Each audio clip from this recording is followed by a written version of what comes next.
বৈষম্যবিরোধী ছাত্র আন্দোলনের নেতাকর্মী, এনসিপি, ছাত্র শিবির ও বিএনপির নেতাকর্মীকে পিটিয়ে রক্তাক্ত করার ঘটনায় চট্টগ্রামের পটিয়া থানার ওসি জায়েদ নূরের অপসারণের দাবি করা হয়েছে। সকালে সর্বস্তরের ছাত্র জনতার ব্যানারে পটিয়া ব্লকেড কর্মসূচি দিয়ে ছাত্ররা পটিয়া থানা ঘেরাও করে। এ সময় বিভিন্ন শিক্ষা প্রতিষ্ঠানের ২ শতাধিক ছাত্র এই কর্মসূচিতে অংশগ্রহণ করেছে। এরপর পটিয়া থানার সামনে থেকে মিছিল সহকারে চট্টগ্রাম কক্সবাজার মহাসড়কে পটিয়া বাইপাস এলাকায় দীর্ঘ ২ ঘণ্টা যাবৎ রাস্তা ব্লক করে রাখেন ছাত্র জনতা।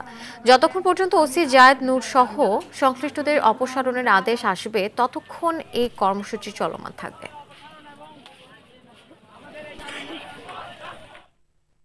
চট্টগ্রামের সর্বশেষ পরিস্থিতি জানাতে সরাসরি যুক্ত হচ্ছেন সহকর্মী সাইফুল মাহমুদ। সাইফুল, কর্মসূচির বিষয়ে সর্বশেষ কি তথ্য রয়েছে আপনার কাছে, জানাবেন।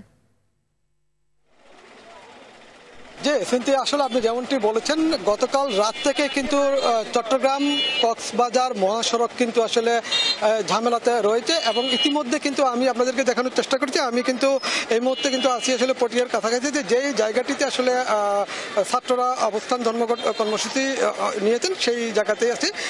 বিশেষ করে ছাত্ররা গতকাল রাতে নিষিদ্ধ সংগঠন ছাত্রলীগের এক নেতাকে ধরে থানা হেফাজতে নিয়ে যায়। সেখানে তারা কিন্তু বলেছিল তাকে গ্রেপ্তার করার জন্য। ওসি কিন্তু তাকে গ্রেপ্তার করেনি। গ্রেপ্তার না করার পরেই কিন্তু আসলে এই বৈষম্য বিরোধী ছাত্রদের সাথে পুলিশের সংঘর্ষ শুরু হয় এবং সেই ঘটনায় পুলিশ দাবি করেছে তাদের 4 জন পুলিশ আহত হয়েছে, তবে বৈষম্য বিরোধী ছাত্রদের মধ্যে তাদের 11 জন আহত হয়েছে।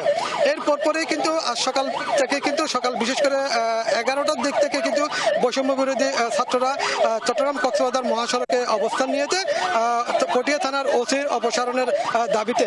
এখনো পর্যন্ত কিন্তু আসলে অবস্থান ধর্মঘট চলছে। এখনো পর্যন্ত কোনোভাবে কিন্তু আসলে কোনো ধরনের শুরু হয়নি। তবে কবে নাগাদ আসলে এটা শুরু হবে।